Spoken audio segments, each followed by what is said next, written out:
세션을 시작하도록 하려고 하는데요.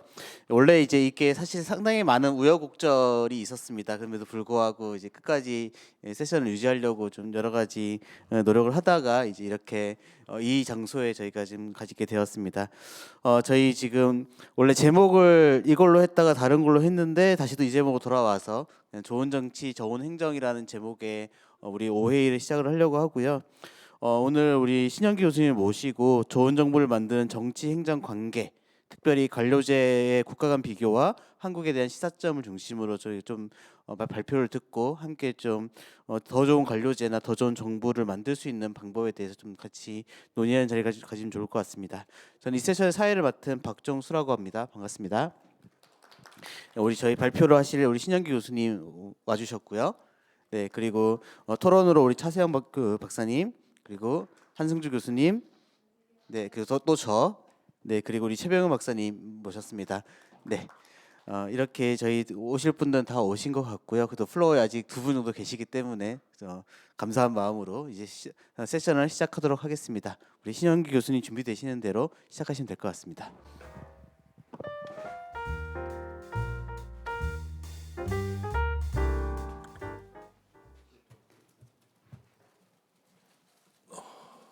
안녕하세요. 신현기입니다. 제가 뭐 특별히 뭐 아이디어가 있다기보다는 최근에 이제 번역을 하나 했는데 책을 하나 번역을 했는데 그게 이제 국가 간 비교 연구거든요. 근데 아시다시피 이 국가 간 비교 연구가 많지 않지 않습니까? 왜냐하면 가령해서 정치제도라든지 선거제도 뭐 이런 것들에 대해 정치학에서는 비교 정치학적 연구가 많은데 관료제에 대한 데이터는 국제 비교가 잘 안 됐다가 2000년도 이후에 좀 그런 게 생산되기 시작해가지고 그런 것들이 많이 만들어졌었어요. 그래서 저도 한국 관료제들을 조금 약간 글로벌한 관점에서 볼 필요가 있지 않나 이런 생각을 했었는데 마침 그 책이었거든요. 그래서 그 사람들이 누구냐면 저희 선생님들이 잘 아시는 그 스웨덴 예테보리 대학의 정부의질 연구소 학자들인데 그 사람들이 오랫동안 했던 거를 했는데 이거 제가 꼭 소개시키면 좋겠다. 그래서 이런 관점에서 보면 좋겠다 생각이 먼저 들었고, 두 번째는 이제 우리는 이제 헌법의 7조가 이제 공무원의 정치적 중립 조항이잖아요. 근데 제가 좀 죄송한 지만 누워서 침 뱉기지만은 이 공무원의 정치적 중립 조항인데 행정학자의 정치적 중립 조항처럼 생각하는 분들이 많아요. 그러니까 원래 학자에 대해서는 막스 베버가 그 가치 판단, 가치 중립 이런 개념 얘기하잖아요. 학자가 어떤 문제를 들어갈 때는 가치 중립적 어떤 가치가 개입될 수 있고, 다만 그 문제 설정 과정에서 자료를 발견하고 그 논리를 전개하는 과정에서 가치 중립할 것을 요구하는데, 마치 이 우리 고객들이 공무원들이고 이제 정부 기관이다 보니까 그게 감염이 돼가지고 학자들이 마치 이제 정치적 중립인 것처럼 하는데 그렇지는 않거든요. 이 얘기 뭐냐면은 저는 오랫동안 이 우리가 관료제라는 것들을 그냥 조직이기도 하지만 대규모 조직이기도 하지만은 항상 정치 제도라고 생각해 왔거든요. 그런 관점에서 좀 접근해야 되는데 좀 그런 관점이 약하지 않나. 그러니까 그러면서 조금 많은 어떤 생산적인 논의를 놓치지 않는 문제의식이 있었는데 마침 그런 문제의식을 환기시켜 줘가지고 제가 번역을 했었는데, 당연히 이제 출판사에게 굉장히 많은 재정적 부담을 줬죠. 잘 팔리지 않았기 때문에 고가로 또 만들어 놨더라고요. 그래서 이제 좀 학회에서 이제 소개시켜 주려고 해서 그런 취지로 만들어졌는데 마침 12월 3일 날 이제 비상계엄이 된 거예요. 비상계엄이 되니까 국가라는 게 결국은 폭력의 독점체인데 그 국가 권력의 폭력이 이제 적나라하게 드러난 거죠. 경찰 권력이나 군대 권력이 드러나면서 공무원 조직도 지금 국무위원이라든지 혹은 군 장성들도 그 참여 여부 때문에 지금 논란거리가 있지 않습니까? 공무원의 정치적 중립성이 떠오르는 거죠. 그러니까 평온한 순간에는 이제 정치와 행정이 마치 분리되는 것처럼 보이지만은 결정적인 순간에 이 행정이라는 것이 결코 정치로부터 독립적이지 않다는 걸 보여주는 것 같거든요. 그래서 마침 시기적으로도 사람들이 좀 그런 걸 생각할 수 있는 시기인 것 같아가지고 그렇습니다. 우연의 일치로 이루어졌습니다. 근데 놀라운 거는 이런 순서로 발표드리려고 합니다. 먼저 정치와 행정의 관계를 고민하는 거는 한국에는 최근에 이제 비상계엄이라는 대통령 주도의 비상계엄, 저는 사실상 친위 쿠데타라고 보는데 그런 것들이 있고, 사실 미국도 사실은 저희랑 사실 비슷한 고민을 하고 있고, 미국 저널들 보면 행정학 저널 보면은 기존에 보지 못했던 굉장히 이상한 논문들이 나오고 있습니다. 그게 어떤 건지 말씀드리는데 트럼프 등장이라는 독특한 배경이 있는 거죠. 그다음에 이제 정치 행정의 분야 역사적 얘기를 좀 하고 요 책 얘기를 조금 하려고 하고 그다음에 좀 글로벌한 차원에서 이 관료제에 대한 공격은 이 포퓰리스트들이 등장하면서 그러니까 서유럽 그러니까 트럼프도 포퓰리스트라고 얘기할 수 있고 또 이제 서유럽 같은 경우 혹은 이제 중부유럽 같은 경우는 이제 이민이라든지 경제적 양극화, 세계화 이렇게 벌어지면서 포퓰리스트들이 되게 등장하고 있는데 그들의 주요 타겟이 뭐냐면은 관료제 공격이거든요. 기존 정부에 대한 공격인데 어떤 맥락에서 나오는지 이런 얘기를 좀 해보려고 하고요. 그 다음에 좋은 정부 이런 식의 얘기들이 우리에겐 어떤 문제를 생각하도록 하는지 이런 것도 제 개인적인 생각을 한번 말씀드려보려고 합니다. 제가 특별한 아이디어가 있는 건 아니고요. 그냥 이런 얘기를 조금 얘기하고 했으면 좋겠다는 생각을 항상 갖고 있었습니다. 그래서 조금 제가 평상시에 많은 논문을 뵀던 분들이 또 이 토론자로 와주셔가지고 저도 많이 듣고 하는 기회를 삼겠습니다. 트럼프 얘기부터 먼저 해보겠습니다. 그 트럼프가 지금 이제 2기 집권 누구도 예상하지 못하고 2기 집권을 했는데 2010년 10월 때 물러날 때 이 행정명령이라는 것들을 발동을 해요. 그러니까 행정명령을 알다시피 우리로 따지면은 적당한 건 없는데 디크리 파워라고 부르는 거거든요. 대통령이 입법을 거치지 않고 법률적 효력을 갖는 이런 걸 갖는 우리는 뭐 위임입법인데 또 그거하고 똑같진 않은데 어쨌든 디크리 파워라고 부르는 건데 그걸 발동을 하는데 뭐냐면은 연방 공무원 중 일부를 스케줄 F로 설정을 해가지고 대통령이 마음대로 해고하고 이렇게 교체할 수 있도록 하는 직위를 만든 거예요. 근데 잘 아시겠지만 스케줄 C라는 것도 있어요. 스케줄 C도 정치적 임명 자리인데 그건 언제 만들었냐면은 아이젠하워 때 만들어요. 아이젠하워가 왜 만들었냐면은 민주당이 1933년부터 51년도까지 거의 20년 동안 집권하잖아요. 그러니까 공화당 사람들이 쫄쫄 굶는 거예요. 공직에 못 들어가고 쫄쫄 굶는 거야. 그래가지고 아이젠하워가 집권하니까 막 아우성이 난 거죠. 제발 우리 20년 동안 굶었는데 우리도 연방 공무원 일하게 해줘. 그래서 이제 만든 게 스케줄 C거든요. 근데 이제 그런 자리가 있었는데 트럼프가 해보니까, 그러니까 사실은 트럼프가 2016년도 때 당선됐을 때 자기도 될 줄 몰랐다는 거 아닙니까? 그래가지고 이 자기 그 트럼프의 관점입니다. 그 사람의 망상에 따르면은 내가 임기 1년 차에 실패한 거는 공무원들이 사보타지를 했기 때문이야. 그래가지고 얘들을 다 내가 반드시 이렇게 손볼 거야. 이렇게 한 거예요. 이렇게 한 거죠. 그러니까 관료제의 중립성을 정치적 임명으로 건드리겠다는 취지인 거죠. 그래서 그 내용을 보면은 연방 공무원이 미국에 한 200만 명인데 그 중에 5만 명, 그러니까 한 2.5% 정도를 아니 200만 중에서 5만 명이니까 계산하고 그중에 정치적 임명자가 한 4천 개인데 그 중에 한 5만 명이니까 한 2.5% 정도를 스케줄 F로 만들겠다는 거예요. 이건 이제 이 트럼프의 그런 1기 때 실패, 국정 실패 이런 것도 있는데 바이든이 집권하면서 바로 없앴어요. 바로 이 행정명령 없앴어요. 이거는 디크리 파워니까 바로 입법이 아니니까 바로 없앨 수 있거든요. 근데 트럼프 2기가 되면서 선생님들 보셨지 모르겠지만은 그 헤리티지 재단에서 프로젝트 2025라는 우리로 따지면 인수위 보고서 같은 경우에 그러니까 보수 싱크탱크에서 공화당이 집권하면은 어떻게 해야 된다는 걸 냈는데 구성이 어떻게 되냐면은 대통령실의 부서 중심으로 돼 있고 연방 그 부처 15개를 어떻게 인사를 하고 어떤 정책을 가야 되는지를 쫙 해놓은 거예요. 근데 흥미로운 건 뭐냐면은 그 그 대통령실의 그 부파트를 보면은 스케줄 F를 부활해 가지고 모두 다 충성파 로얄리스트 중심으로 모두 행정부를 다 갈아치워야 된다. 그래가지고 말 안 듣는 이 사람들을 완전히 길들여야 된다. 이런 주장을 해요. 근데 실제로 집권해 보니까 실제로 그렇게 하고 있죠. 지금 논란이 되고 있는 법무부 장관이라든지 국무장관, 그다음에 정치적 중립이 가장 중요하다고 하는 FBI 수장도 지금 이 딥스테이트, 그러니까 뭐 그림자 정부라고 할 수 있겠죠. 그림자 정부 신봉자거든요. 이게 뭐냐면은 이 특히나 이제 공화당 사람들은 전통적으로 이제 작은 정부를 추종하는데 또 한편으로는 이 연방 공무원을 움직이는 어떤 숨은 실세들이 있다고 믿는 거예요. 그러니까 그들이 이제 딥스테이트고 자기들은 그냥 선거에서 왔다 갔다 하는 사람들은 그림자일 뿐이라는 거죠. 진짜 실세들은 따로 있다고 믿는 사람들이거든요. 근데 트럼프도 그런 걸 믿고 있고 이번에 내각과 주요 보직에 온 사람들도 그런 사람이라는 거예요. 그러니까 결국은 연방 공무원들 관료제가 중심이 돼서 딥스테이트가 중심이 돼서 정치 권력이 왔던 개혁들을 모두 좌절시키니까 어떻게 합니까?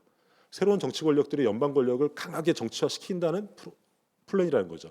그 일환이 이제 일론 머스크를 이른바 답지 수장으로 임명한다는 것도 같은 맥락이죠.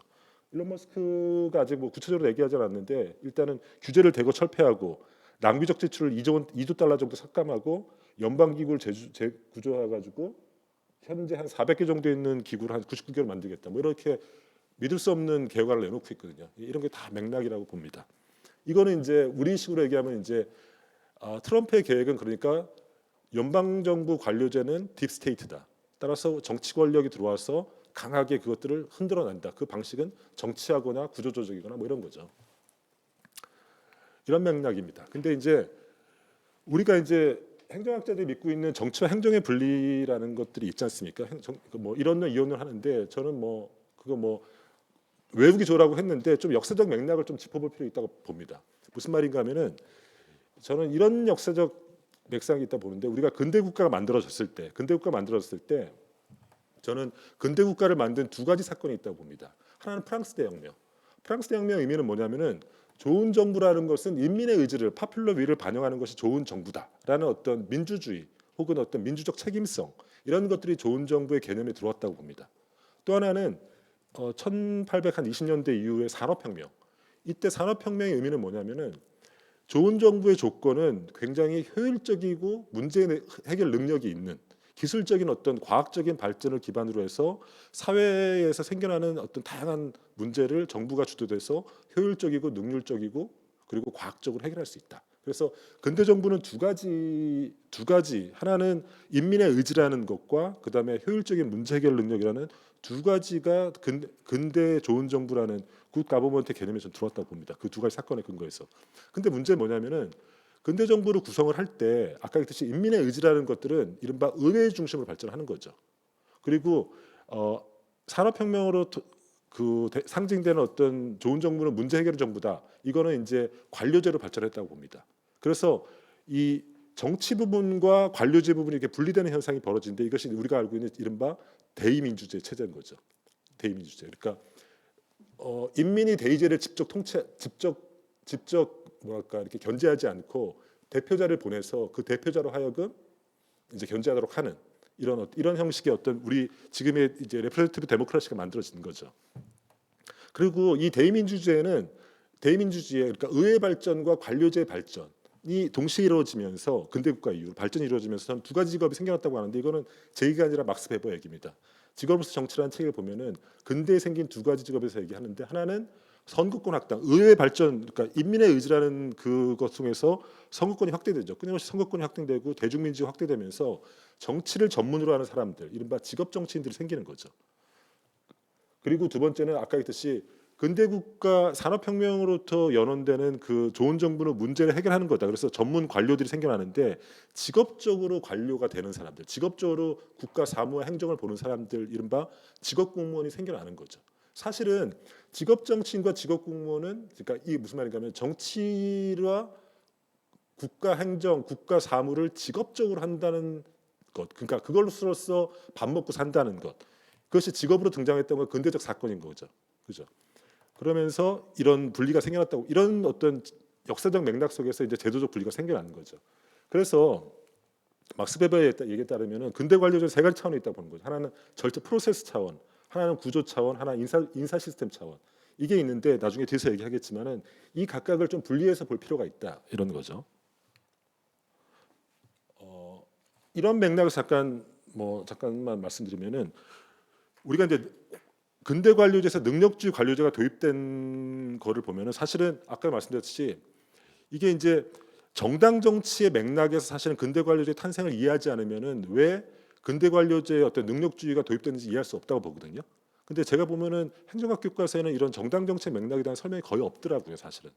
그러니까 미국의 어떤 그런 반부패 투쟁 속에서 얘기하는데 사실 그게 정당 정치라는 맥락이 있는 거거든요. 그러니까 아까 했듯이 근대 국가가 대의제 민주주의 체제로 정치 체제가 만들어지면서 정치인과 관료가 분리되고 정치를 담당하는 의회, 정당 정치로 발전하죠. 그다음에 국가 사무를 하는 전문 집단 생기면서 계속 이 정당 정치 맥락에서 이제 정치인명, 즉 관료제에 대한 침투 현상이 벌어지는 거죠.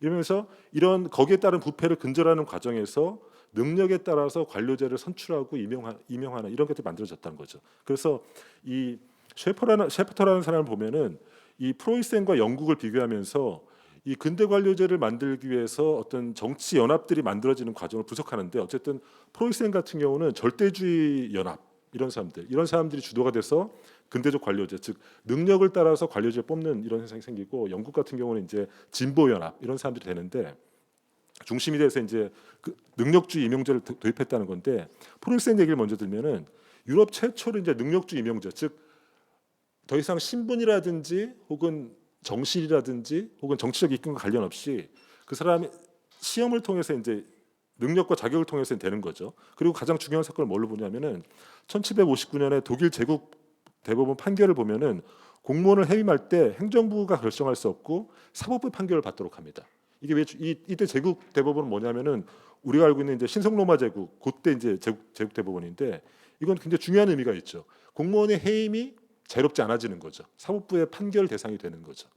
그다음에 뭐 영국 우리가 잘 알다시피 이 노스코트 트레벨리안 보고서라는 게 있지 않습니까? 이때 이제 제안을 하죠. 공개 경쟁 시험이고 실적에 따라 승진시키고 지적 업무와 기계적 업무를 분리하고 중앙집권적 급여 체제 만들자 이런 제안을 하는데 그 자유당 총리였던 글래드스톤 때 이 보고서를 반영해서 실제로 공개 경쟁 시험을 통해서 즉 능력주의 관료제를 만들기 시작하죠. 그다음 미국은 우리가 잘 알다시피 이제 그 펜들턴 이 공무원법 이런 게 만들어지면서 되는 거죠. 근데 이 큰 맥락에서 보면은 아까도 말씀드렸듯이 정당 정치와 이 관료제 이 간의 어떻게 관계를 맺을까 이런 맥락이었다는 거죠. 그래서 이 전 세계 관료제 유형을 쭉 보면은 몇 가지 대표적인 논의들이 있는데 선생님들이 잘 아실 거라 보는데 실버만의 케이지 오브 리전이라는 책 보면은 전 세계 관료제를 두 가지로 분리하지 않습니까? 이 책의 중요한 의미는 이거라 봅니다. 이 막스 베버가 예상을 할 때 전 세계 그러니까 근대 세계는 합리화의 과정이었기 때문에 전 세계의 근대 국가는 모두 법적 합리적 지배로 거의 수렴될 것이라는 그런 주장 같은 걸 했는데 실버만이 볼 때는 그렇지는 않고 그렇다 하더라도 그 각국이 갖고 있는 정치적 맥락에 따라서 다른 형식의 관료제가 만들어진다고 봤는데 대표적으로 이 정치적 요인을 강조했거든요. 그래서 이제 국가가 주도가 돼 가지고 관료 조직을 만드는 그래서 이제 그러니까 이 뭐랄까 정보가 조직 중심으로 이렇게 탁탁 이렇게 되는 이런 식의 이런 식의 국가에서는 이 조직 중심의 관료제가 만들어지고 대표적으로 이제 거기서는 프랑스 사례랑 일본 사례를 분석해 놨죠. 대신 또 한편으로는 이제 정보가 전문가 중심으로 운영되고 또 이제 이 조직 간의 경계가 불분명한 그런 관료제도 얘기했는데 그거는 이제 프로페셔널 오리엔테이션에서 전문가 중심 관료제로 발전하는데 거기서는 영국과 미국 사례를 발표했는 거죠. 이런 식으로 이제 분리한 게 좀 대표적인 것 같고 또 하나 잘 알고 있는 우리가 행정 전통이라는 그런 개념 있지 않습니까? 페인터 피터스 보면은 관료제라는 것들이 제도기 때문에 우리가 조직이 아니라 정치 제도기 때문에 그거는 오랜 역사적 과정의 산물인데 한 7가지 요소를 보죠. 국가 사회관계가 어떤지, 법률을 강조하는지, 관리주의를 강조하는지, 그다음에 행정과 정치 관계가 어땠는지, 서비스 지향성, 공무원의 경력 패턴, 사회적 행위자의 역할, 그다음에 책임성과 일관성 이런 걸 갖고 총 9가지 행정 전통을 구분을 하죠. 이거는 뭐냐면은 각 관료제라는 것들이 근대 국가의 법적 합리적 지배의 산물이긴 하지만은 또 한편으로는 그 나라의 역사적 전통과 그 제도적 맥락 속에서 각각 특이성을 가지고 있다는 보여주는 거죠. 그다음에 이제 달스트롬과 라푸엔테가 최근에 쓴 논문 보니까 이 사람들은 2가지 기준으로 이제 4가지 유형을 했더라고요. 첫 번째는 그러니까 공무원들이 정치적 지시와 전문가적인 기준 중에서 뭐를 더 중시 여기는가 이런 차원이 하나가 있고 법 규정, 법이라든지 이런 걸 중요시 여기는 것과 아니면은 관리적 효율성을 더 중요시 여기는가 이런 이 차원을 갖고 전부 4가지 유형을 이렇게 분류를 했더라고요. 그래서 법적 관료제가 있고 포퓰리스트 관료제, 배보 관료제, 자유적 관료제 이렇게 분류하는데 제가 말하고 싶은 거는 이때 어쨌든 전 세계적으로 관료제가 동일한 근대 국가의 탄생이라는 공통의 역사를 갖고 있지만은 각국의 제도적 맥락과 역사적 특성에 따라서 굉장히 관료제 다양성이 있다는 거거든요. 뭐 그거는 이제 다양한 연구가 있는데 제가 여기서 본격적으로 하려고 하고 또 제가 이번에 번역한 책에서 했던 얘기를 좀 하려고 합니다. 지금부터는 약간 책 소개입니다. 이 달스트롬과 라푸엔테가 이 오가나이징 리바이어드라는 책을 번역했는데 캠브리지 출판사에서 2017년도 나왔는데 제목이 저는 굉장히 상징적이라고 봤어요. 왜냐하면은 아시다시피 이제 리바이어던이라는 책이 뭐냐면은 홉스가 국가 권력의 탄생이 어떻게 되고 시민 사회로부터 국가 권력이 탄생하는 과정을 설명하는 거잖아요. 그리고 국가 권력의 기원과 그리고 어떤 국가 권력이 정당한가 이런 걸 했네. 그것은 이제 그렇게 탄생한 게 괴물 국가 권력이라는 거예요. 리바이어던이라는 건데 이제 이 사람들의 주장은 홉스의 주장은 거기서 멈춘 거죠. 중요한 거는 그 국가 권력을 어떻게 조직할 건가. 정치와 행정의 관계를 어떻게 조직해야지 그것이 좋은 정부가 되는가에 대해서 얘기하지 않았는데 자기는 그 얘기를 하겠다고 자기들은 그 얘기를 하겠다는 거거든요. 그러면서 동일한 맥락으로 관료제를 두 가지 차원으로 나눠요. 하나는 뭐냐면은 이런 거죠.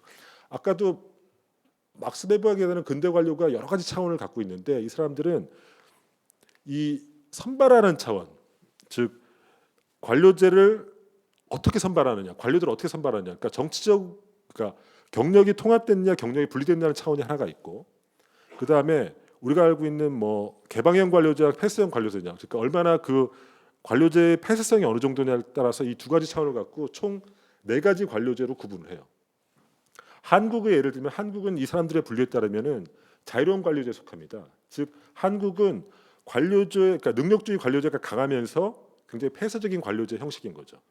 그다음에 또 대표적으로 보면은 뭐 우리가 알고 있는 그 미국의 그 펜들턴법이 도입되기 전에 미국의 관료제는 경력 통합, 그러니까 정실 임명이 많으니까 능력주의 임명이 약한 거죠. 그리고 그 관료제가 이제 딱 이게 폐쇄적이지 않은, 그래서 이제 후균형 관료제 이런 식으로 네 가지를 유형을 하거든요. 이렇게 구분을 하고 이 사람들이 이제 이것들을 통해서 뭘 주장을 하냐면은 좋은 정부를 만들 때 기존의 논의는 바로 이 차원, 즉 얼마나 그 관료제가 폐쇄적이냐, 얼마나 폐쇄적으로 보호받고 있냐, 이런 식의 주장을 했던 게 유럽 학자들 중심으로 하는 네오 베버리안 스테이트를 주장하는 유럽 학자 중심의 주장이거든요. 이 주장은 제가 보니까 미국 중심의 그 NPM 주장에 대한 어떤 반론 같은 걸로 나오는 것 같더라고요. 근데 이 사람들의 주장은 어떤 보호되고 굉장히 주제되는 관료제를 강조하는데, 이 스웨덴 학자들의 주장은 그 차원이 좋은 정부를 만들지 않는다는 거죠. 실제 중요한 거는 바로 정치인과 관료의 경력이 분리됐느냐 통합됐느냐, 이게 중요한 차원이라는 겁니다. 그래서 실제로 데이터 선생님들 보셨겠지만은 QOG에 들어가면은 전 세계 전문가들한테 설문지를 보내가지고 그 나라의 능력주 임용 정도랑 폐쇄성 정도, 정치적 임용 정도 이런 것들을 다 해가지고 데이터를 다 만들어놨어요. 한 150여 개국을 만들어놨고 지금 2016년도 데이터도 있는데 최근에 2023년도에 또 데이터가 또 업데이트된 데이터가 있더라고요. 그래서 한국 학자들이 아직 그 데이터를 잘 안 보셨던데 좀 들어가서 보셔가지고 그 연구를 좀 많이 해주셨으면 좋겠더라고요. 어쨌든 그 데이터가 있는데 결과를 보면 이렇습니다. 이렇게 보면 아까 했듯이 전 세계 관료제를 두 가지 차원으로 분류할 수 있다는 거잖아요. 그러니까 이 차원, 그러니까 얼마나 능력주 임용이 센가, 이 세로축 차원과 얼마나 폐쇄적인가 차원을 이렇게 해가지고 일단 OECD 차원의 관료제를 이렇게 구분할 수 있다는 거예요. 구분할 수 있고, 또 한편으로는 전 세계 관료제 107개 정도의 국가도 역시 얼마나 그게 폐쇄형 관료제인지 아니면 능력주의 관료제인지 이 두 가지 축을 해가지고 네 가지 유형을 만들어서 이렇게 분류할 수 있다는 거죠.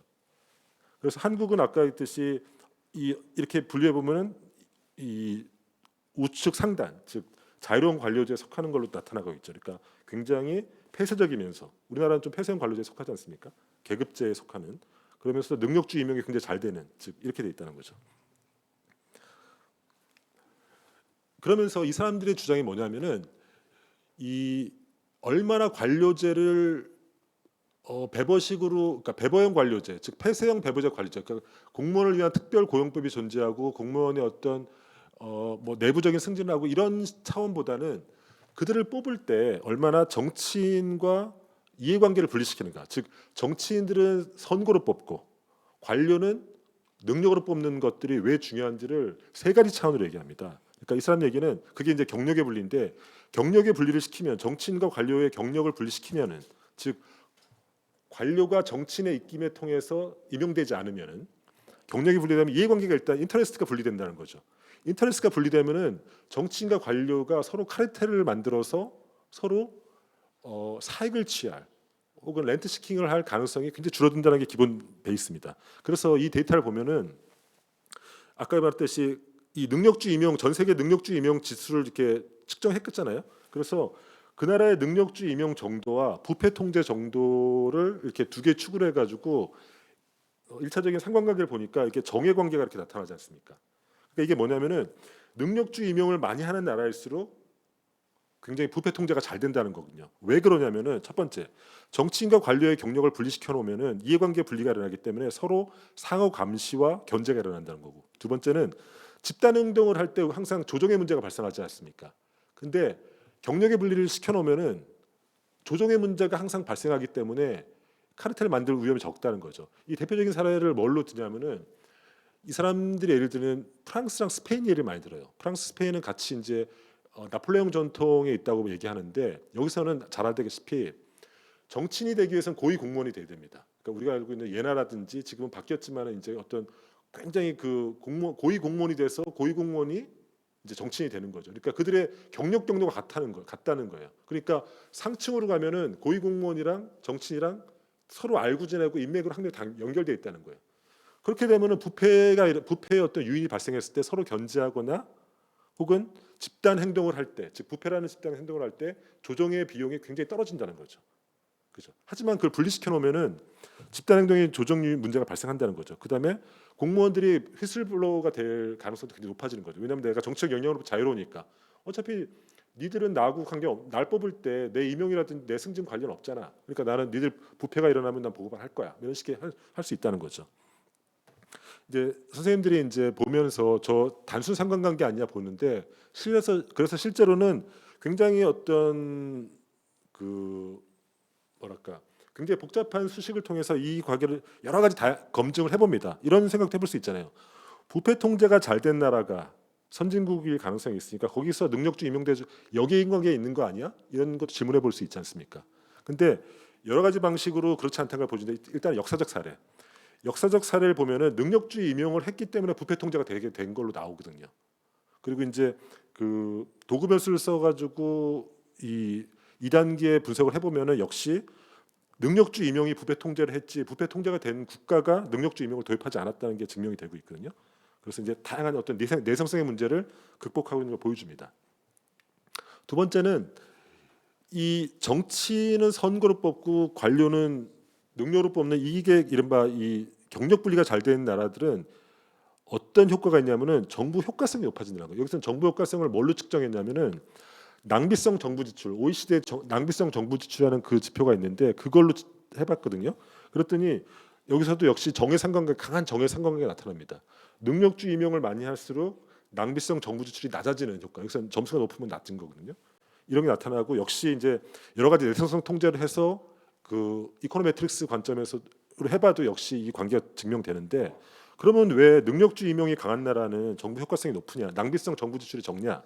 첫 번째는 책임성이 분산되고 효율적인 의사결정을 촉진할 수 있다는 거예요. 서로 이제 분리되면. 그다음에 역시 상호 견제를 통해서 예산 관리를 서로 견제하고 강화할 수 있는 거죠. 그다음에 정치적 영향력으로부터 관료의 전문가적 판단이 분리되니까 전문가 중심의 의사결정이 보장되기 때문에 역시 낭비성 지출이 적어지는 거죠.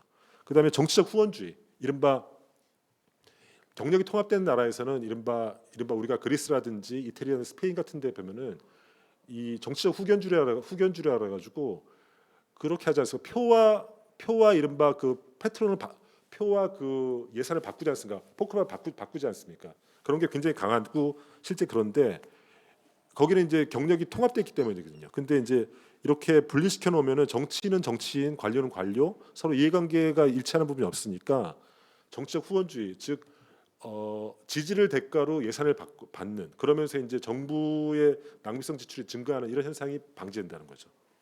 세 번째 보는 거는 뭐냐면 이 사람들이 보는 때 세 번째 요소는 뭐냐면은 경력이 분리된 국가, 즉 능력주의 관료제를 강하게 구축한 나라들은 행정개혁도 잘 일어난다는 거예요. 왜 그러냐면 여기서는 행정개혁을 뭘로 봤냐면은 그 나라가 얼마만큼 성과급제를 잘 도입했냐, 얼마나 광범위하게 도입했냐로 지표로 봤는데 역시 정해관계로 나타나거든요. 이것도 역시 이코노메트릭스 상의 어떤 내성성 통제를 다 해도 마찬가지입니다. 근데 의문을 던질 수는 있어요.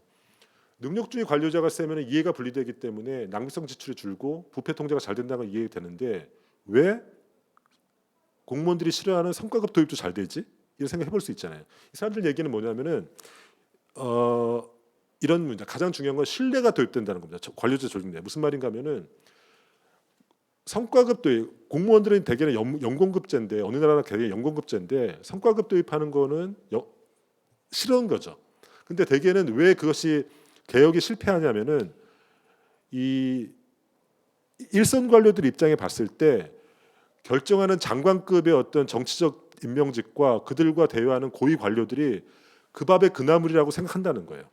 그들의 경력이 통합되어 있으면. 그래서 이 개혁이 결국은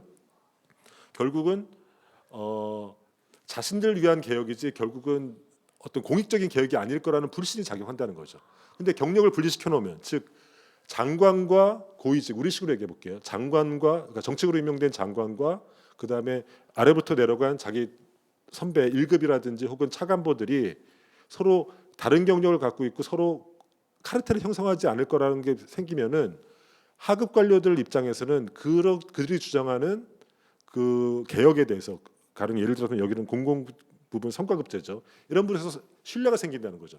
저 사람들이 결국은 우리 선배니까 저 사람들은 정치인 편이 아니고 관료들 편이니까 지금 추진하는 개혁은 결국은 우리를 위해서 후배들을 위해서 하는 걸 거야. 이런 신뢰가 형성된다는 거죠. 그런 맥락 속에서 이 능력주의가 강한 나라에서는 어떤 공무원들에게 불리한 어떤 개혁도 잘 일어난다는 거죠. 이건 실증적으로 또 분석하고 있습니다. 그래서 이제 관료의 독립성, 성과 중심의 인센티브 구조가 만들어지고, 그러니까 그다음에 혁신적 개혁에 대한 신뢰 이게 가장 중요한 요소로 보는 거죠. 그리고 뭐 이런 요소이기 때문에 이 사람들 결론들은 뭐냐면은 그 능력주의 관료제, 즉 정치인은 선거로 뽑고 관료는 능력으로 뽑는 이 시스템이 확고한 나라들에서 우리가 원하는 좋은 정부의 어떤 지표라고 할 수 있는 반부패 투쟁, 그다음에 낭비성 지출의 감소, 정부 효과성이죠. 그다음에 정부 혁신 이런 것들이 훨씬 다 효과적으로 일어난다는 거죠. 그러니까 중요한 건 뭐냐면은 좋은 정부의 첫 번째 조건은 뭐냐면 정치인과 관료의 이해관계를 분리시키는 경력을 분리시키는 이 제도 개혁이 일어나야 한다는 거죠. 그래서 우리가 얘기하고 있는 좋은 정부, 역사적으로 좋은 정부라고 하는 나라들 보면은 그런 분리가 일어난 나라들이라는 거죠. 근데 문제는 뭐냐면요. 지금 현재가 문제라는 겁니다. 지금 이제 현재 얘기입니다. 아까 얘기했듯이 근대국가 성립할 때 이른바 프랑스 혁명과 산업혁명 속에서 인민의 의지와 효율적인 문제 해결하는 것들이 결합되면서 좋은 정부는 그 두 가지 요소를 충족시켜야 되죠. 그리고 그것을 제도화시킨 게 대의민주주의고 대의민주주의에서는 정치 영역과 그것은 이제 의회 정치 영역이죠. 그다음에 문제 해결이라는 어떤 관리적 영역이 분리됐다고 말씀드리지 않았습니까? 근데 지금 전 세계 한국뿐만 아니라 전 세계가 대의민주주의 체제의 위기를 맞고 있는 거죠. 대의민주주의에는 두 가지 위기의 가능성이 있다고 봅니다. 왜냐하면 대의민주주의가 아까 얘기했듯이 두 가지 요소로 구성되어 있기 때문에 첫 번째는 지금의 대의민주주의가 인민의 의지를 반영하지 못한다는 거예요. 무슨 말인가 하면은 지금의 정부가 인민의 의지를 반영하지 우리 목소리를 대변해 주지 못해. 지금 남미에서 일어나고 있는 각종 위기들을 뭐라고 부르냐면은 크라이시스 오브 레프레젠테이션이라고 부르거든요. 우리식으로 하면은 대의의 위기라는 겁니다.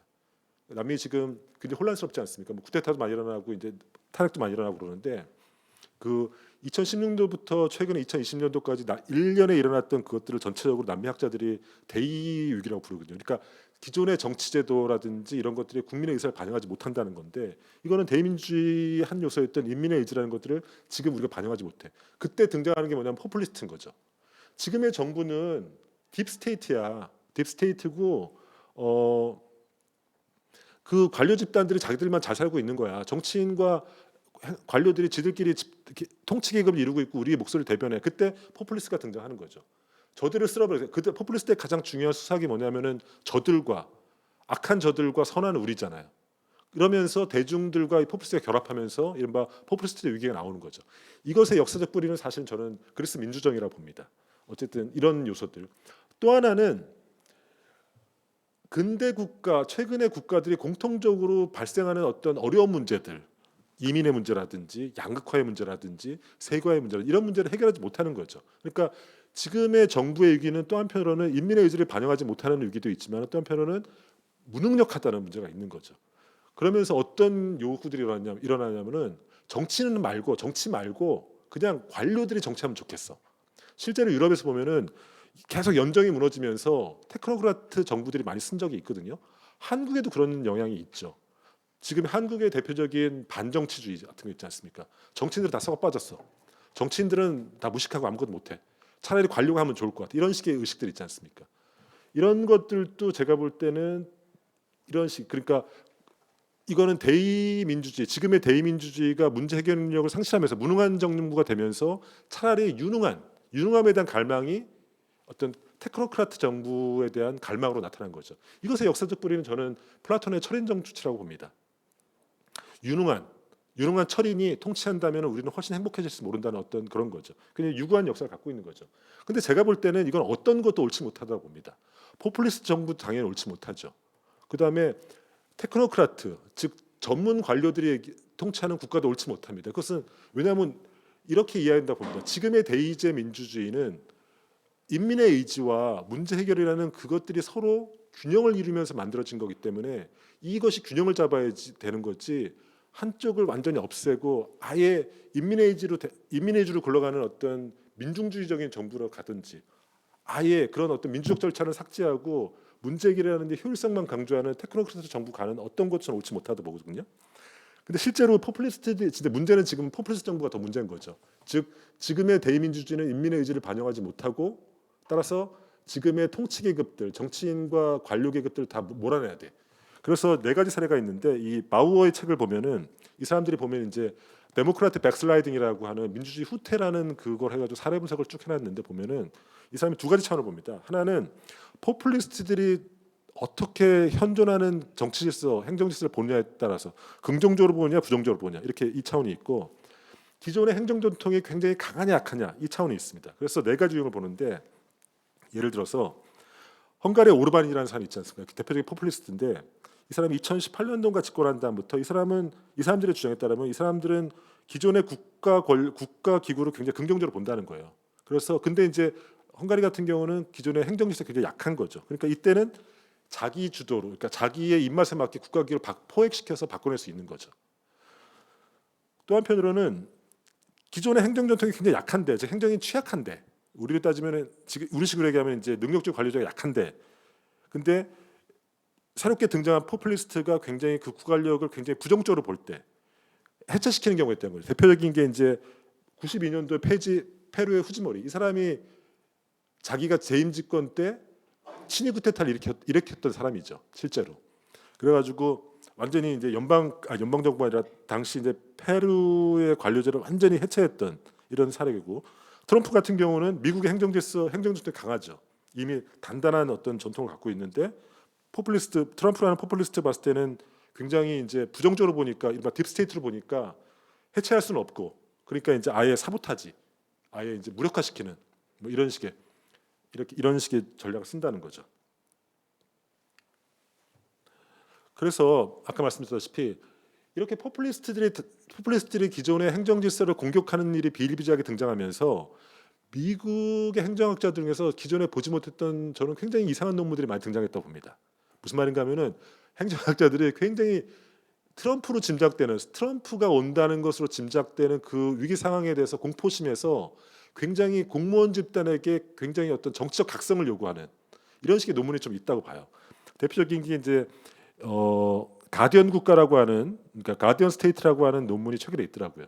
이게 뭐냐면은 공무원은 단순히 집행만 하는 것이 아니라 자유민주주의 수호와 민주주의 후퇴자의 방지자로서 역할을 해야 된다. 적극적인 역할을 굉장히 강조하는 거죠.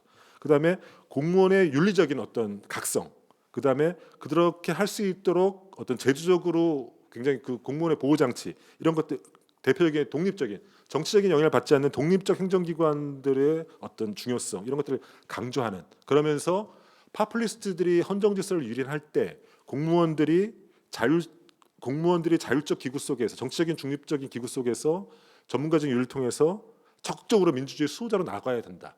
근데 기존의 논리하고는 완전히 다른 거죠.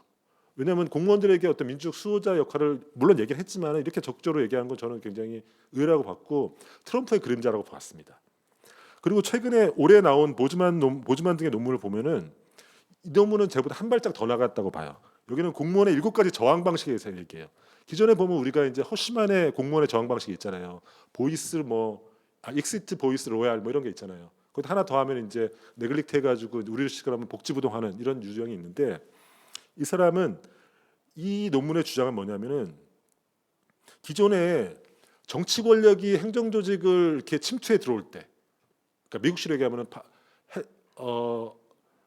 트럼프가 대통령이 딥스테이트라고 연방제를 공격하면서 해체하고 정책 임명을 단행할 때 공무원들은 어떻게 저항할 건가 이런 얘기죠.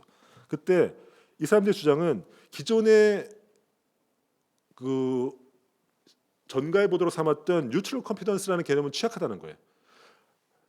그것은 그러니까 우리는 공무원은 중립적이야. 우리식으로 하면 정치적 중립이죠. 우리는 정치적인 중립이니까 어떤 정부가 들어오든 우리는 충성하면 돼. 이런 식의 정치적 중립은 오히려 현 상황 그 헌정 질서의 유린이라든지 이런 것들 민주주의 후퇴를 묵인하거나 방관할 될 위험이 있다는 거예요.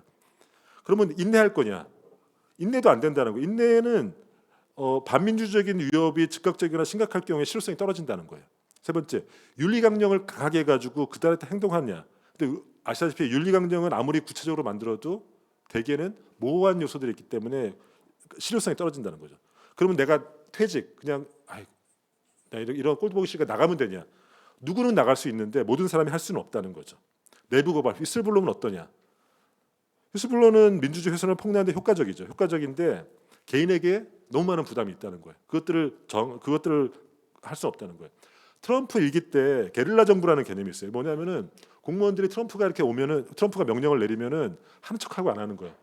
그러니까 우리가 이번에 그 비상계엄 때 보면은 국회의사당 앞에서 그 특전사 군인들이 했던 게 약간 게릴라 정부 같은 경우죠.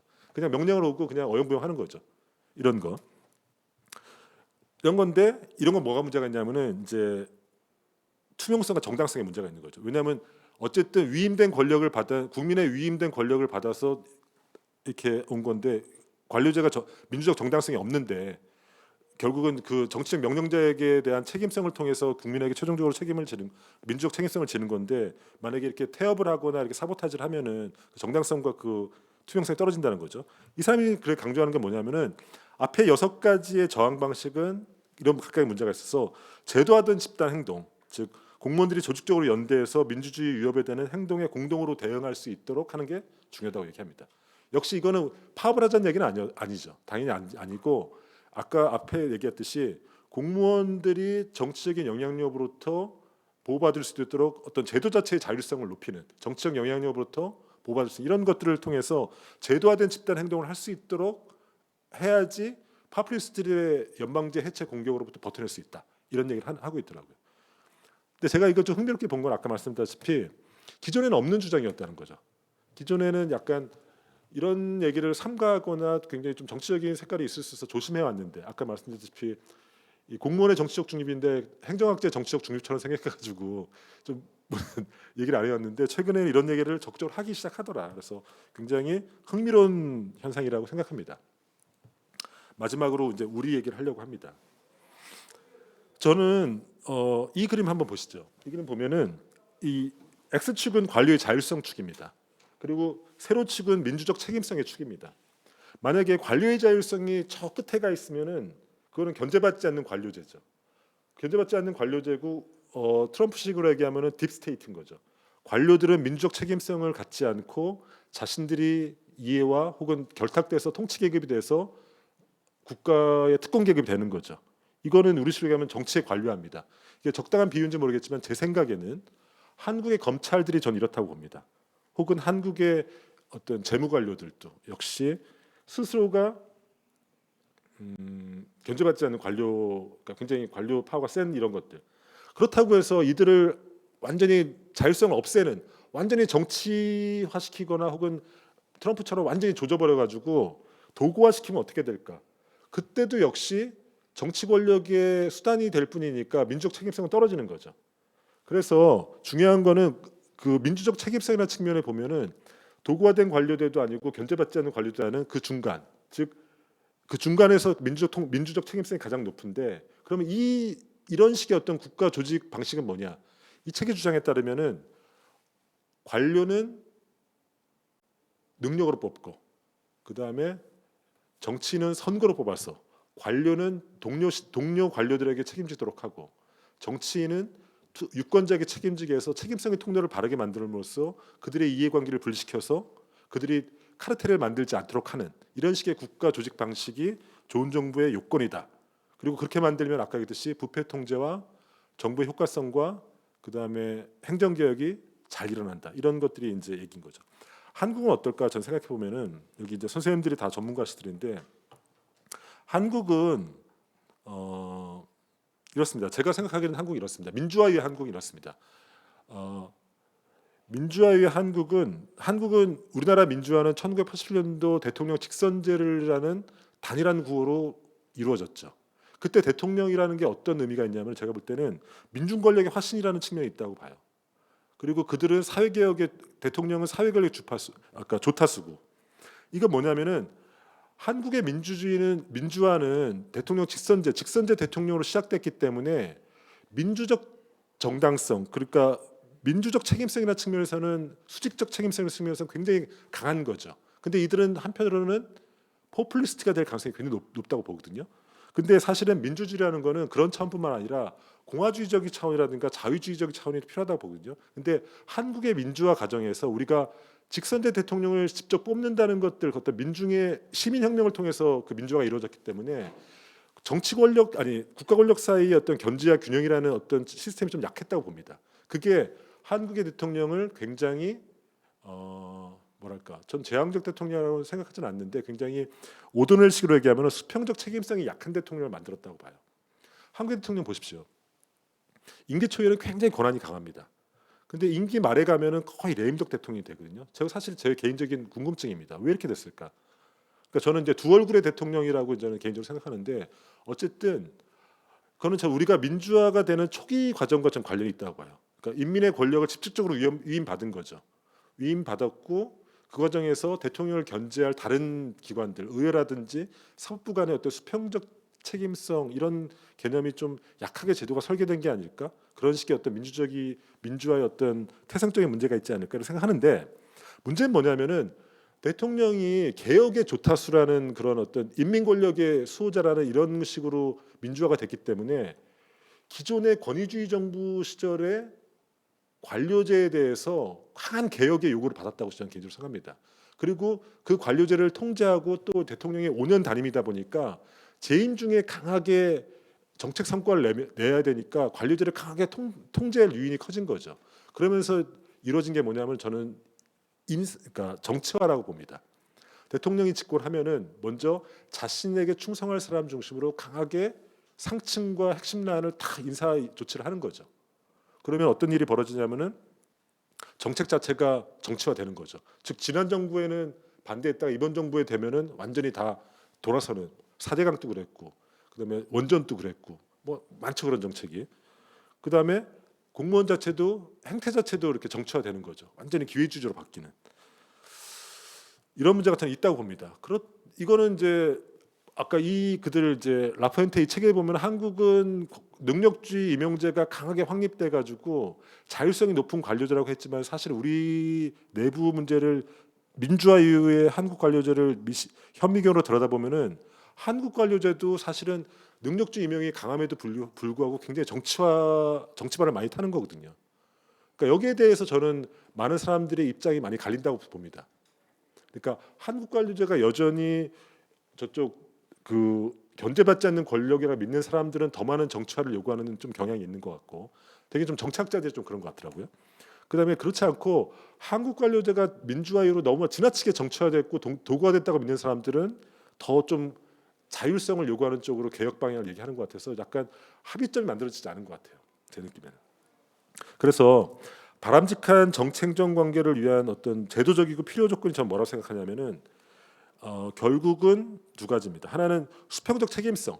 이건 뭐냐면은 이 대통령이 들어와서, 결국 민주화 이유는 대통령이 들어와서 관료들을 해체하는, 그러니까 정치화를 통해서 강하게 통제하면서 관료제 자율성이 헤쳐지는 거거든요. 그러면서 여러 가지 부작용이 일어나는 건데 그러려면 이 대통령 권력을 이 수평적으로 제도적으로 견제할 수 있는 이런 수평적 책임성을 제도하는 요소들이 좀 필요하다고 봅니다. 대표적으로 이제 사법부의 독립성이라든지 의회의 견제라든지. 근데 이제 오도넬 같은 경우는 그 수평적 책임성을 두 가지로 봅니다. 하나는 균형 책임성, 그건 아까 얘기했듯이 의회라든지 사법부에 의한 행정부 견제, 대통령 견제죠. 두 번째는 위임 책임성이라는 차원이 있는데 개념이 있는데 그게 뭐냐면은 사법부라든지 권력기관, 대표적으로 검찰, 국세청 혹은 뭐 경찰 이런 이제 사법 권력들 있지 않습니까? 이런 권력들이 정치적 중립성을 확보할 수 있는 이런 제도적 장치가 필요하다는 겁니다. 그래야지 공무원들도 굉장히 어떤 이른바 우리가 헌법에 있는 그 정책 중립성을 확고하게 지킨다는 거죠.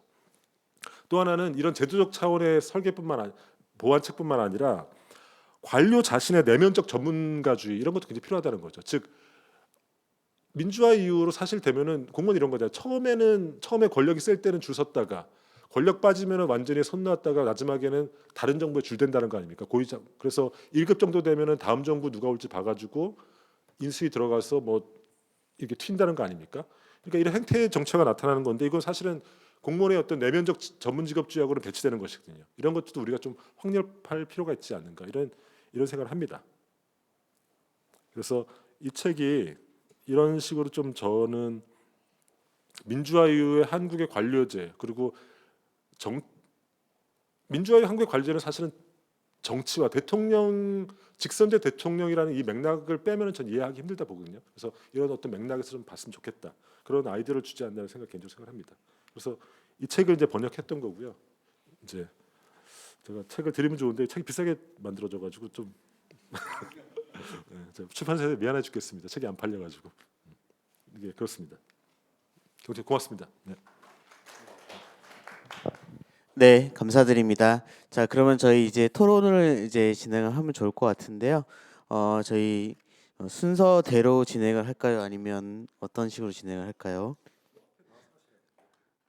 저희 그 합의를 해서 그냥 목소리만 나와도 된다라고 그래서 근데 이제 교수님이 거기 계시면 저희가 얘기하기는 좀 그래서 어떻게 하면 좋을까요? 네.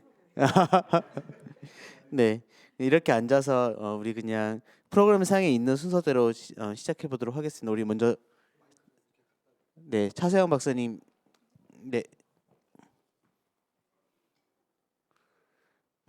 네, 토론자분들 다 하나씩 그 마이크를 쥐고 계시면 좋을 것 같습니다. 네. 네, 그럼 시작하겠습니다. 안녕하십니까? 한국행정연구원의 차세영입니다. 먼저 이 주제로 신영기 교수님께서 너무 흥미로운 재미있는 발표를 준비해 주셔가지고 정말 재미있게 잘 먼저 자료를 읽고 공부를 많이 하였습니다. 이렇게 좋은 책을 또 소개해 주셔가지고 네, 꼭 구매를 해서 볼 수 있도록 하겠습니다. 굉장히 좋은 기회를 주셔서 감사드리고요. 제가 제가 학위 논문을 준비하면서 사실은 이 능력주의에 대한 굉장한 그 큰 관심을 사실 가지고 있었어서 이 내용을 굉장히 흥미롭게 봤습니다. 그래서 제가 처음 이제 요 그 자료들을 살펴보면서 먼저 드리고 싶었던 말씀이 이 인사 시스템상의 이런 능력주의 이 자체가 근대 관료제의 특징은 아닐 수도 있다. 이거 관료제 자체가 능력주의랑 굉장히 결합하기가 쉽고 이게 꼭 근대성과 결합되지 않아도 사실 가능한 것일 수 있다. 이런 말씀을 제가 계속 연구를 한 이후로 계속 이제 좀 주장을 하고 있습니다. 제가 조선의 관료제가 주제였어가지고 그 능력주의 원칙이 얼마나 잘 적용되고 실제로 실현된 관료제였는가를 좀 보여드리는 그런 연구였었거든요. 그래서 조선의 관료제의 경우에도 능력주의 원칙을 적용하고 실제로 실현하고 구현했던 관료제라는 점을 좀 말씀드리고 싶었습니다. 다만 이때는 이제 정치행정의 분리가 이어지지 않았던 상태이고 그래서 그럼 이런 상태에서의 능력주의는 어떻게 구현이 되었을까를 조금 소개를 해드린다면 이제 물론 그 당시는 성리학이라고 하는 이제 단일한 굉장히 그 통일성 있는 정치적인 철학 이런 이론으로 중무장하고 이 중무장한 그 능력을 능력주의의 방식으로 측정하는 그런 체계화된 방법만 있으면 됐던 것 같습니다. 그래서 사실은 그건 또 성리학과는 무관합니다. 이렇게 측정을 해서 체계화된 방식을 만들어낸 이 방식과 전통은 사실은 법가에서 온 거였기 때문에 그게 결합이 된 상태에서 과거제라는 형태로 구현이 되었다는 점에서 이제 근대화 여부와도 어쨌든 무관하게 이런 능력주의 인사 자체는 가능할 수 있다는 점을 먼저 말씀드리고요. 이게 이제 가능하고 우리한테 왜 의미가 있었는지를 생각해 보면 사실 이제 조선뿐만이 아니라 중국도 사실은 이런 케이스에 해당할 텐데 이제 이게 근대 관료제를 저희가 볼 때는 어떤 정당 정치의 그런 정실 임명을 막기 위해서 이제 이런 능력주의가 이제 도입됐다고 우리가 이야기를 하지만 사실은 이제 왕의 측근이나 혹은 어떤 이런 혈연에 의해서 부여받은 귀족이라는 어떤 그런 부여받은 신분을 가지고 정치와 그 지배 체제가 구성이 되는 그런 사회에 비해서 이제 능력주의를 통해서 이제 과거제 같은 그런 어떤 그 정형화된 시스템을 통해서 이제 전국적인 단위로 인재를 끌어모으고 사실상 국가가 인재를 독점하는 시스템이 되고 그로 인해서 혈연을 통해서만 이렇게 굉장히 제한적으로 구성되고 있던 지배층의 범위를 굉장히 넓히는 현상이 이제 발생을 하는 거거든요. 그러니까 이게 굉장히 특정 혈연에 제한적이었던 지배층의 범위를 능력주의적인 방식으로 이제 진입한 이들로 이제 확대를 시키는 그런 방식의 메리토크라시가 이제 출현이 있었던 것이기 때문에 어떤 그러니까 그런 아리스토크라시의 방식 혹은 플루토크라시의 방식 이제 어떤 혈연 귀족적인 정치나 금권 정치나 이런 방식이 아니더라도 메리토크라시가 근대 이전에서도 사실 가능했다는 것이고 이게 이제 조선이나 중국이 이 케이스에 해당한다는 말씀을 드리면서 요 고민을 같이 더불어서 왜 하게 됐었냐면 그 2010년대 초반쯤에 다니엘 벨이라고 하는 이제 그 학자가 차이나 모델이라는 책을 했을 때 이때 현능주의라고 이제 번역을 하면서 소개를 했었는데요. 이때는 사실은 이제 중국의 이런 지금 정치 지도자들은 왜 유능한 사람들이 계속해서 이렇게 올라오는가에 대한 데 이제 관심을 가지고 그 책을 저술했던 것으로 알고 있는데 이때는 이제 차이나 모델이 되게 긍정적으로 해석이 됐었죠. 근데 이제 최근에 또 그 MIT에 계시는 황야성이라는 교수님이 중국 필패라는 되게 그 도전적인 제목으로 국내에 번역이 됐는데 중국 필패라는 제목의 책이 번역이 됐는데요. 이 내용도 과거제의 전통을 가지고 있는 이 중국이 굉장히 이 시스템을 잘 활용을 해서 굉장히 급속하게 잘 성장을 했고 그게 오랜 전통을 가지고 중국을 성장시키는데 아주 이제 기여를 많이 한 반면에 이제 최근으로 와서는 이제 그 한계가 좀 보이고 있다는 얘기를 굉장히 도전적으로 그 작성하신 내용입니다. 그래서 여기에서 얘기하고 있는 거는 그 차이나 모델에서는 현능주의라고 표현한 그 능력주의가 얼마나 우수했는지 그리고 이게 현대에 미치면서까지 얼마나 우수한 영향력을 미치고 있는지 설명했다면 중국 필패에서는 이 과거제를 가지고 있는 이 모델을 이스트 모델이라고 표현을 하는데요. 이스트가 이제 이그잼 과거제를 말하는 거고 그다음에 오토크라시 이게 이런 능력주의를 통해서 들어온 관료제를 이용한 사실상의 독재가 가능할 수도 있는 요 체제를 설명하는 거고요. 그리고 이게 스타빌리티를 이제 유지시킨다. 그리고 이제 최근에는 이게 테크놀로지와도 이제 결합한다 이런 측면에서 이스트 모델이라고 설명을 하더라고요. 그래서 여기서는 이제 이 이그잼의 이 과거제와 이 능력주의를 통해서 이렇게 나아간 요 국가 체제의 한계에 대해서 이제 좀 얘기를 하기 시작한 모델이라고 저는 이해를 했습니다. 그래서 이렇게 사실 동일한 대상을 보고도 그리고 그 원인을 동일하게 과거제에 찾으면서도 해석이 이제 최근에 이렇게 달라진 것인데요. 사실 이게 조선이나 중국이나 다 사실은 이 케이스에 좀 해당을 한다고 생각을 했는데 다만 이게 최근 현재의 중국의 모델을 이해하는데도 요 방식으로 지금 이해를 하고 있는 건데 그럼 우리는 한국은 어떻게 설명을 해야 될까? 한국도 사실은 이런 과거제의 강력한 전통과 그런 어떤 뭐라고 해야 될까요? DNA 같은 게 좀 남아 있는 것 같은데 현재 한국은 그렇게 지금 현재 중국이 독재 체제라고 이제 비난받기 시작한 그런 양상은 지금 띄지 않고 있고 물론 이제 최근에 좀 급변하긴 했지만 그런 면에서 그러면 한국은 어디에 해당한다고 봐야 될까? 무슨 차이점이 있을까라는 고민을 좀 해봤는데 사실 이제 그 교수님이 오늘 발표해주신 자료에서 이제 관료제 유형이 4가지로 나뉘었었고 이제 이런 조선이나 중국의 형태가 조합형 관료제에 해당한다고 한다면 현재 한국은 여기 이제 그 유형에서 분류해 주셨듯이 자율형 관료제로 넘어왔기 때문이로구나라는 생각을 오늘 읽으면서 했어요, 사실은. 그래서 그래서 중국이랑 조금 다른 길을 갈 수 있었구나. 근데 그러면 자율형 관료제로 구분이 될 수 있었던 이유는 결국은 뭐에 있지? 라고 생각을 해보니 역시 경력 분리에 있더라고요. 그러니까 결국은 정치행정의 분리와 경력 분리가 이제 현대 사회로 왔을 때는 결국 중요해지고, 그러니까 이전에 그런 능력주의가 근대 이전에도 가능했었지만 정치행정이 분리되지 않은 상태에서 이제 그 영향력을 충분히 발휘했던 것이 오늘날 와서는 이제 한계를 보이고 있는 것인데, 이게 오늘날 이제 더 넥스트 스텝으로 나아가려면 결국은 경력 분리가 필요한 것이고 자유로운 관료제로 나아갔어야 되는 것이로구나라는 생각을 그래서 비로소 하게 됐습니다.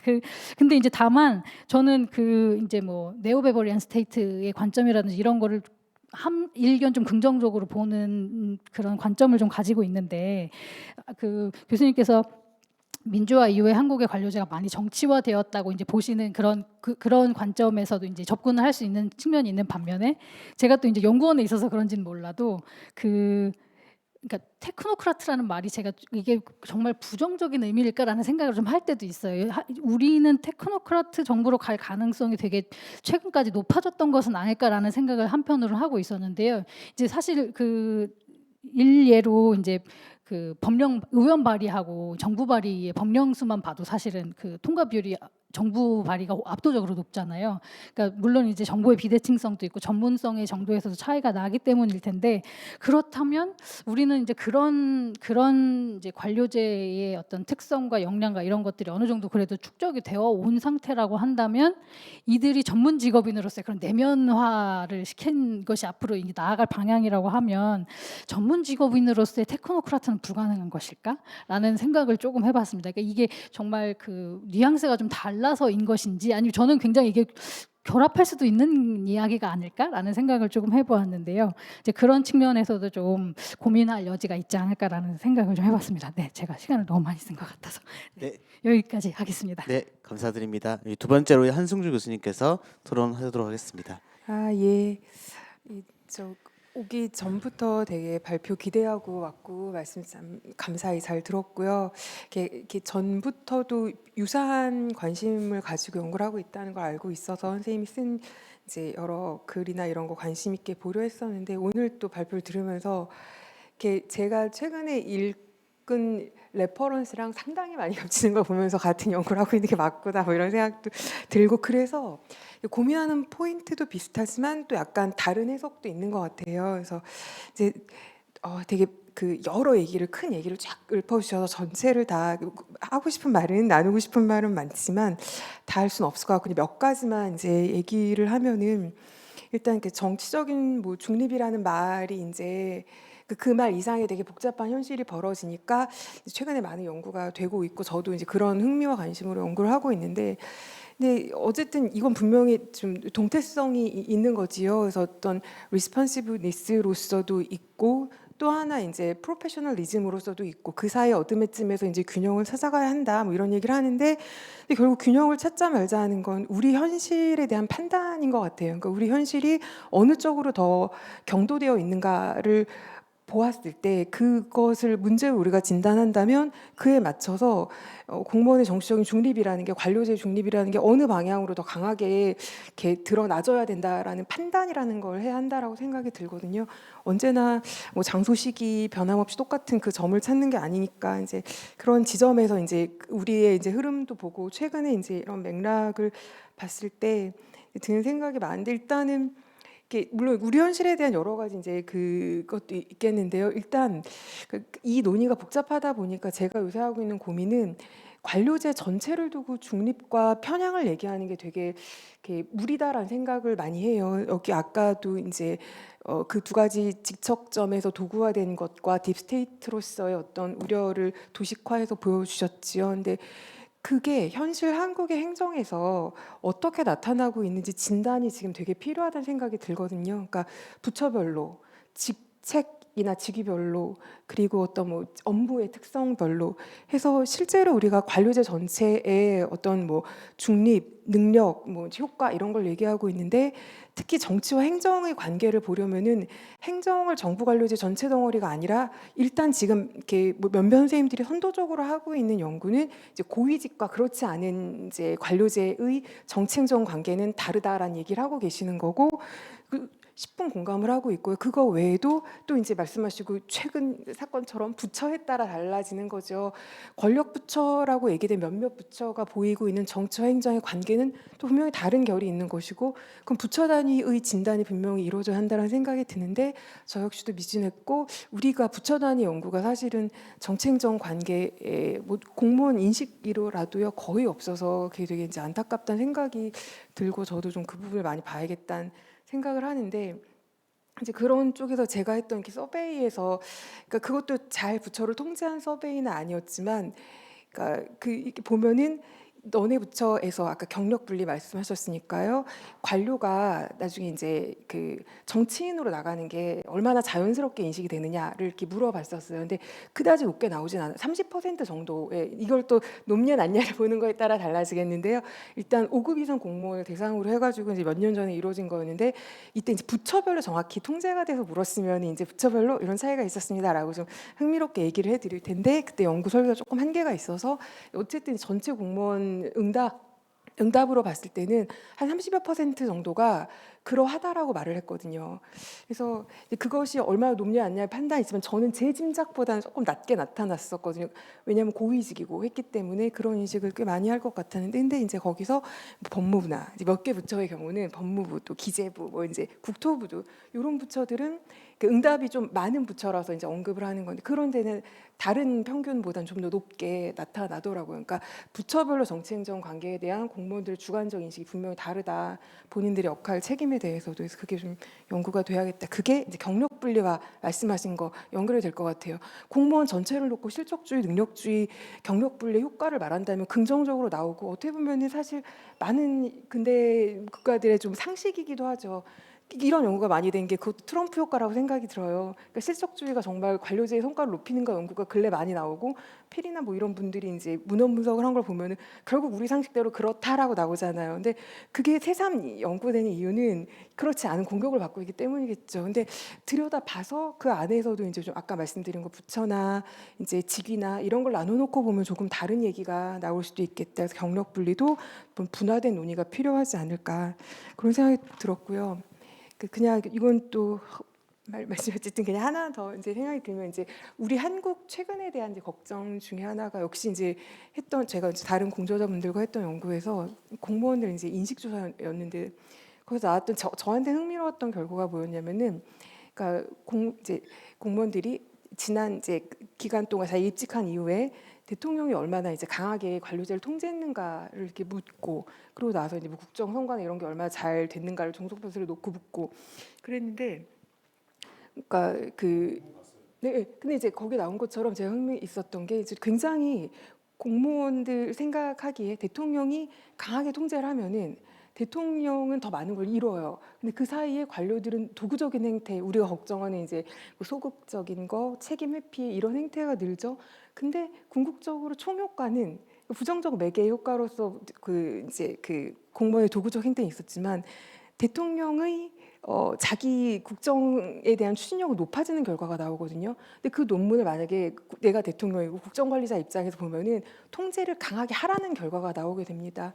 그래서 이걸 어떻게 해석을 해야 될까 이제 고민을 하는데 5년 단임의 대통령의 경우는 이제 대통령이 관료제를 이제 쥐어짜고 나가도 되는 거죠. 지금처럼 이렇게 제도를 찢는 느낌이 들 정도로 세게 쥐었다고 나가도 본인의 아젠다를 추진할 수 있으니까.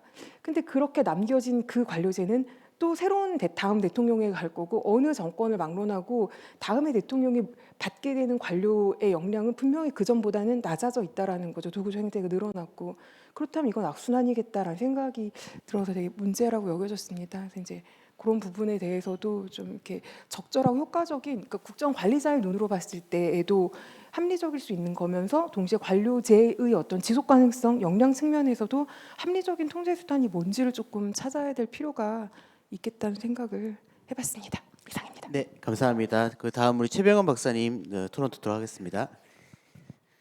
네. 네, 안녕하십니까. 저는 한국행정연구원의 최병윤입니다.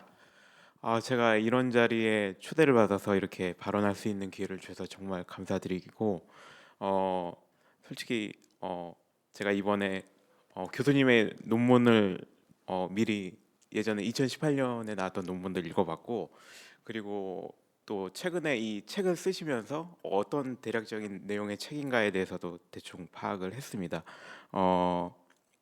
일단 저는 뭐 구체적으로 너무 전문적인 내용보다는 어떻게 하면 이제 한국의 현실에 있어서 이 내용이 적용될 수 있는가 측면에 중점을 두고 얘기를 해보도록 하겠습니다. 선행 연구를 보더라도 이 관료제의 특성은 정부의 성과에 영향을 미치고 또 전국적으로 정부의 질 그리고 좋은 정부의 성패를 이제 결정한다고 되어 있습니다. 그리고 이런 관료제의 국가 간 비교는 주로 인사행정 측면에서 주로 논의가 되어 왔습니다. 이 관료제의 인적 구성은 이제 정책에도 영향을 미치게 되는데요. 곧 인사의 정치화가 정책의 정치화로도 연결이 된다라고 할 수 있습니다. 그리고 이제 관료화의 측면과 정치화의 측면에서 이제 나눠서 생각해 볼 수 있는데, 관료화가 심화될 경우에는 중립성과 전문성이 이제 더 고도화될 수가 있고, 정치화가 심화될 경우에는 대응성과 책무성 측면에서 더 고도화가 될 수 있다는 장점이 있습니다. 그리고 기존의 선행 연구들을 찾아봤을 때는 이러한 정치와 행정의 엄격한 분리는 불가능하다는 연구가 굉장히 많았습니다. 그리고 이거를 실제적으로 이제 커리어적인 측면에서 이 정치와 행정을 어떻게 분리를 해야 되는지, 그리고 지금까지 이제 우리나라의 경우에는 진짜 단적인 예를 들면은 행정의 경우에는 고위직 공무원으로 퇴직을 하고 뭐 국회의원이라던가 단체장이라던가 공공기관장으로 이제 나가시는 분들을 많이 봤습니다. 그런 분들은 본래 본인들이 권력욕이 있었던 경우도 있었고, 그리고 뭐 행정 관료로서의 한계로서 실제 입법 과정에 참여해야 하고 싶다는 그런 동기적인 측면에서 이러한 결정을 내린 경우가 많았습니다. 그리고 정치의 경우에는 정치인을 하다가 뭐 장차관으로 갔다가 다시 정치인 되시거나, 아니면 정치인을 하다가 소위 말하는 어쩌다 공무원이 됐다가 다시 정치인으로 복귀하시는 분들이 있었는데, 이런 분들은 전문 현장 경험의 축적, 그러니까 커리어적인 측면에서 이런 행정 경험을 쌓는 경우가 많았다고 봅니다. 그리고 정치인이 행정 쪽으로 왔을 때는 굉장히 정치 쪽에서 축적했던 열정이라던가 추진력, 기획력으로 굉장히 일을 되게 전문적으로 그리고 적극적으로 추진을 할 수 있는 장점을 가지고 있습니다. 그리고 선거로 선출된 리더십의 철학과 비전을 적극 반영할 수 있는 장점이 있습니다. 그리고 행정관료가 정치 쪽으로 갔을 때는 전문성 그리고 현장 지식, 균형 감각을 갖출 수가 있고, 그리고 재직 시절에 가지고 있던 문제 의식이라던가 고민을 구현할 수 있다라는 장점을 가지고 있습니다.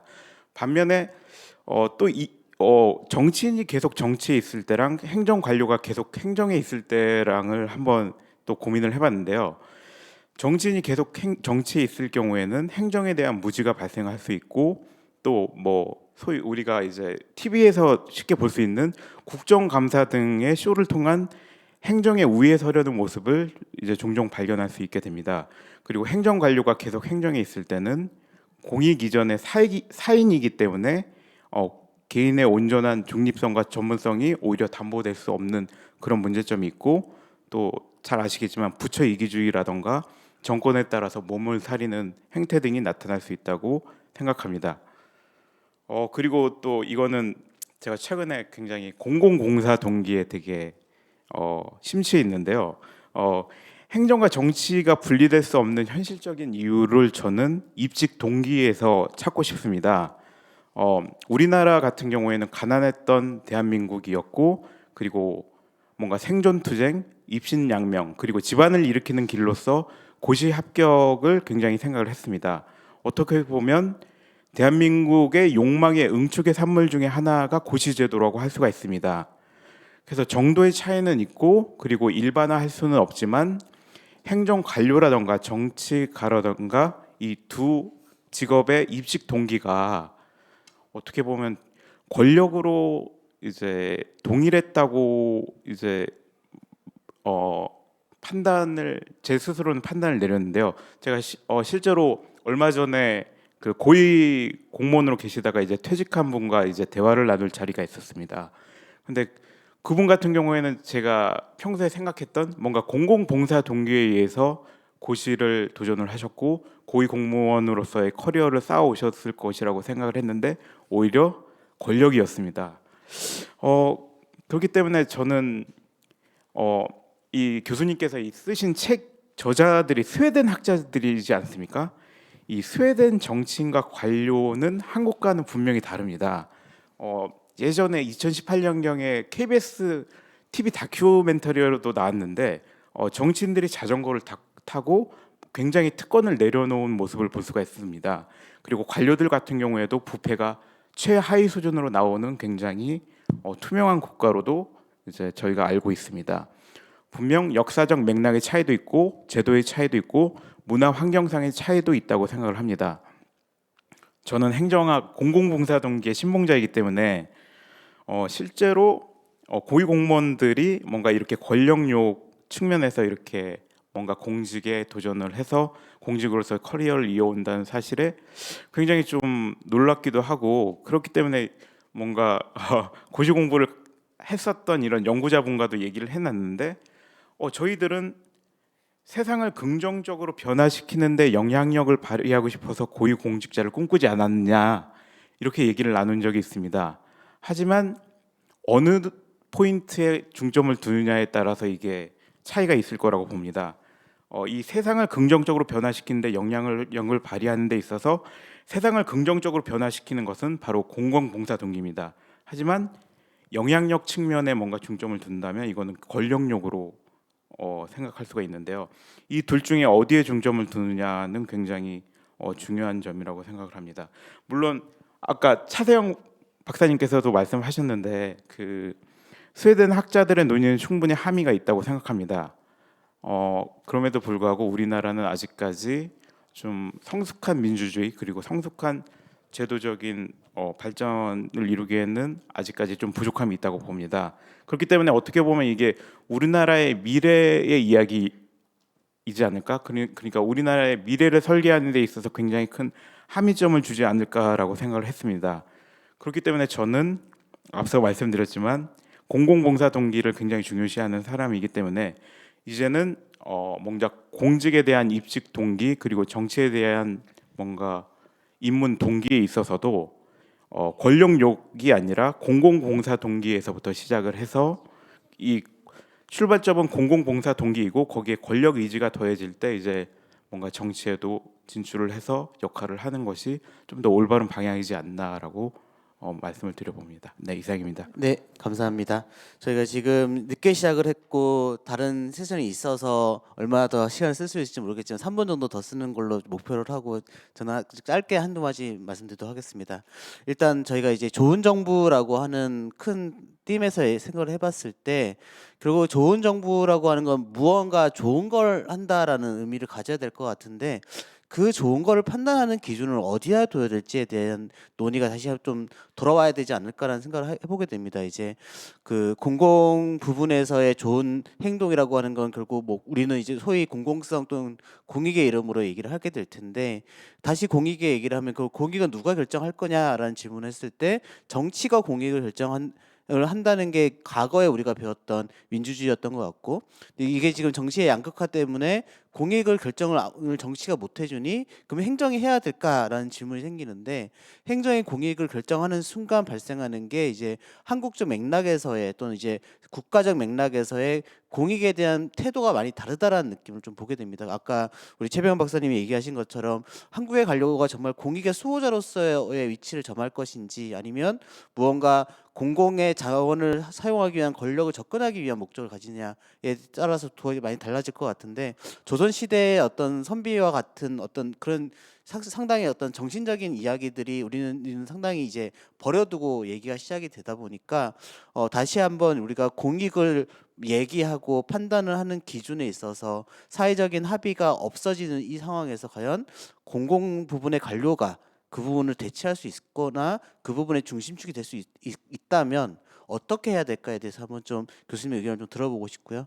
두 번째는 관료제라고 하는 그 개념이 상당히 이제 포괄적으로 쓰이는데 아까 우리 한순희 교수님께서 얘기하신 것처럼 관료제가 있는 부처의 성격에 따라서 완전히 이제 이 정치와 행정관의 관계가 많이 달라지는 것 같습니다. 그래서 권력지향적이거나 자원이 많은 쪽에서의 관료제의 어떤 정치와의 관계와 그런 권력과 멀어져 있는 쪽에서의 정치와 행정의 관계는 상당히 다른 양상이 나타날 것 같은데 그렇다면 지금 우리가 이야기하고 있는 이 부분에서의 관료의 범위는 어디까지일까와 동시에 직급도 따져본다면 결국 고위공무원단에서의 어떤 정치행정관의 관계와 비고위공무원단에서의 정치행정관의 관계 이 측면에서도 좀 얘기가 많이 달라질 것 같은데 결국 우리는 이제 여전히 수평적이 되었다 하더라도 관료 조직으로 가면 여전히 수직적이고 상사가 뭘 할 때까지 기다리고 있는 이런 문화 속에서 고위공무원단으로 이제 자율성을 부여해진 집단도 정치의 목소리를 들으려고 하는 이 상황들이 과연 우리가 어떻게 하면 조금 더 이런 상황들을 개선할 수 있을까? 여기에 대해서 짧게 저게 너무 시간이 많으면 좋을 것 같은데 뒷세션에 아직 문을 안 열리고 있으니까 좀 더 2, 3분 정도 더 시간을 써가면서 한번 얘기를 들어보면 좋을 것 같습니다. 아니 저는 이게 뭐 제가 답이 있을 리가 없지 않습니까? 제가 답이 있을 리가 없고 좀 이런 얘기를 좀 해보고 싶었습니다. 왜냐하면은 저는 이제 그냥 저희 소감을 얘기를 하면은 좀 너무 이렇게 좀 전문적인 좀 디테일한 데를 많이 행정학자들이 강조를 하니까 사실은 좀 이런 정치 행정의 관계라든지 혹은 이 세계사 관계에서 좀 이렇게 좀 이런 얘기를 좀 이런 좀 고상한 얘기도 하고 싶잖아요 가끔. 그래서 좀 그런 맥락에서 평상시에 제가 이 논문으로 이제 흠모했던 분들의 얘기를 들으니까 되게 좀 좋았습니다. 제가 무슨 답이 있지는 않습니다. 근데 제가 하나하나 제 인상적인 것만 한번 제가 느낌 한번 말해볼게요. 차세영 교수 박사님께서 그 아까 그 동아시아의 그 옛날부터 능력주의 하지 않았냐. 실제로 영국에서 도입될 때 이게 차이니스 모델이라고 해서 굉장히 우습게 봤다는 거 아닙니까, 그죠? 그리고 아까 다니엘 벨 제가 한국에 왔을 때 만났었습니다. 그때 그 사람 근데 그 사람은 실제로 중국 공산당한테 약간 펀딩 받는 얘기가 있어요. 네, 맞아요. 근데 물론 이제 그거는 이제 놀라운 제도고 옛날부터 하는 거고 말씀하셨듯이 이제 제왕이 자신의 어떤 통치 기반을 확대하는 이런 걸로 볼 수도 있죠. 근데 이제 이런 것도 이런 측면을 봐야 돼요. 가치 능력주의인데 아까 말씀드렸듯이 이 근대 국가에서의 능력주의 관료제는 아까 얘기했듯이 그 인민의 의지라든지 효율성 이 맥락에서 보면은 그래서 정치는 의회 정치로 발전하고 그 국가가 문제 해결 능력은 관료제로 발전하는 이 맥락에서 보면은 좀 다른 얘기 될 수 있지 않나라는 생각이 좀 드는데 안 그렇습니까?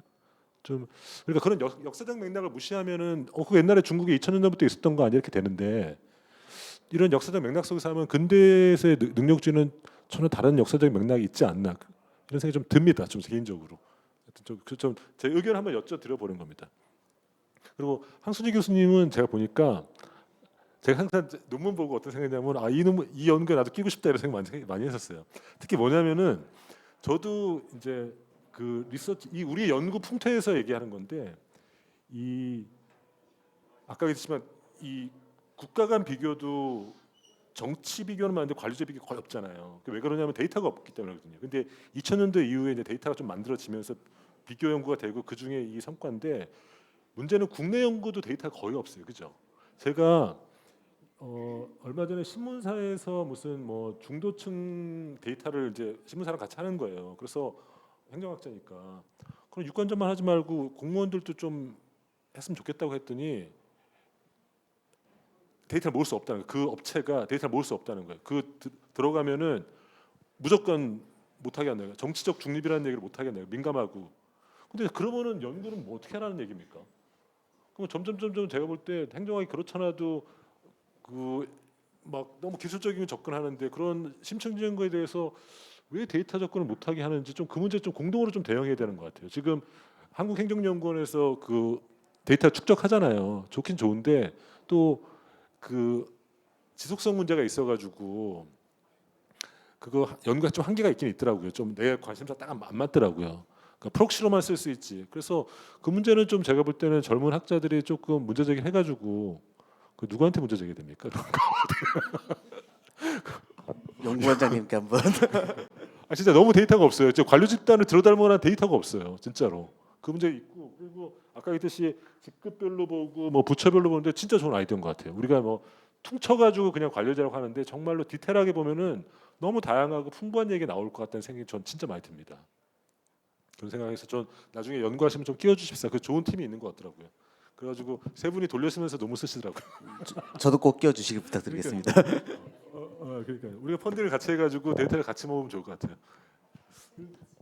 그리고 제가 그 최병현 박사님께 제가 말씀드리고 싶은 건 이런 얘기가 좀 와닿는 것 같아요.